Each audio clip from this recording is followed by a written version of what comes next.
نحن نعلم أن يوم 29 من فبراير لا يتكرر إلا كل 4 سنوات، لكن هناك أمور غريبة في هذا الموضوع أود أن أوضحها هنا. في البداية يجب أن أنوه إلى أن حسابنا للوقت كالثواني والدقائق والساعات اعتباطية، أي أننا أوجدناها لتكون مقترنة بالرقم 12. لا أعلم سبب اختيار هذا الرقم، هل لكونه سهل القسمة على الأرقام الأخرى أم أن له أسبابا دينية؟ لكن يزعم الكثيرون أن هذا تقليد متوارث من قدماء البابليين أو المصريين.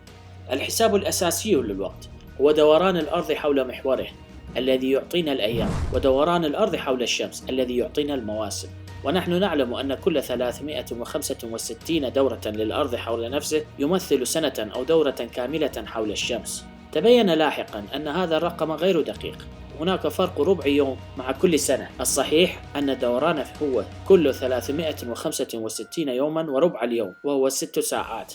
إذن كل 4 سنوات يتطلب هذا أن يضاف يوما آخر إلى التقويم لتصحيح نسبة الخطأ، وبالتالي منع زحف الأيام. وقد تم تطبيق ذلك في السنوات التي تقبل القسمة على 4 بإضافة يوم آخر لشهر فبراير. ولكن مع تقدم العلوم تبين أن هذا ليس كافيا أيضا، فقد ظهر أن في حساب دوران الأرض حول الشمس يظهر لنا أن الرقم الصحيح هو 365 يوما و5 ساعات و48 دقيقة و16 ثانية، أي أن هناك 12 دقيقة و14 ثانية نسبة خطأ في هذا النظام. أيضا للتوضيح أكثر، عند إكمال الأرض دورة كاملة حول الشمس لا يطابق بالضبط نفس عدد الأيام، فعند العودة إلى نقطة البداية فإن وجه الأرض الذي يقابل الشمس لا يكون بالضبط في نفس موقعه السابق، أي يجب أن نطرح هذه 12 دقيقة من كل سنة من الساعات ال6 التي كنا نعتقد أنها إضافية. ولذلك يتم إلغاء يوم 29 من شباط كل 100 سنة، بالإضافة إلى البضعة الثواني التي يتم تجاهلها كل سنة، فيصحح ذلك بإعادة يوم 29 من فبراير كل 400 سنة. لكن لو توخينا دقة عالية فيتوجب أيضا إضافة يوم آخر كل 3200 سنة، ولكن هذا لم يتم إدخاله في الحسابات.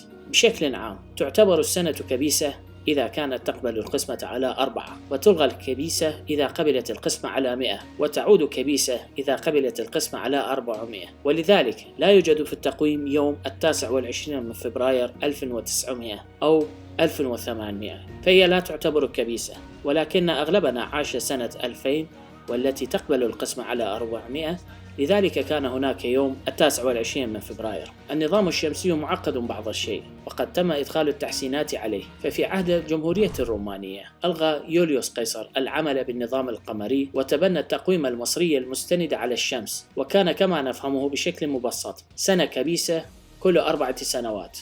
سمي هذا التقويم بالتقويم اليولياني أو القيصري، وقد ظل معتمدا حتى بعد اعتناق الرومان المسيحية بعد القرن الرابع ليقترن بميلاد السيد المسيح. ومنذ انقسام الإمبراطورية الرومانية إلى شرقية وغربية بقي العمل بالتوافق بين الإمبراطوريتين لحين القرن السادس عشر، عندما أعلن البابا غريغوري ال13 العمل بالتقويم الذي شرحته قبل قليل، وقد تم تسميته بالتقويم الغريغوري، وهو المعتمد لحد هذا اليوم، حيث لاحظوا أن هناك زحفا في التقويم بمقدار 10 أيام منذ تبني التقويم الشمسي. ولتصحيح ذلك تم إلغاء الأيام من 5 إلى 14 من أكتوبر 1582، أي أن هذه الأيام في تلك السنة مفقودة في التقويم.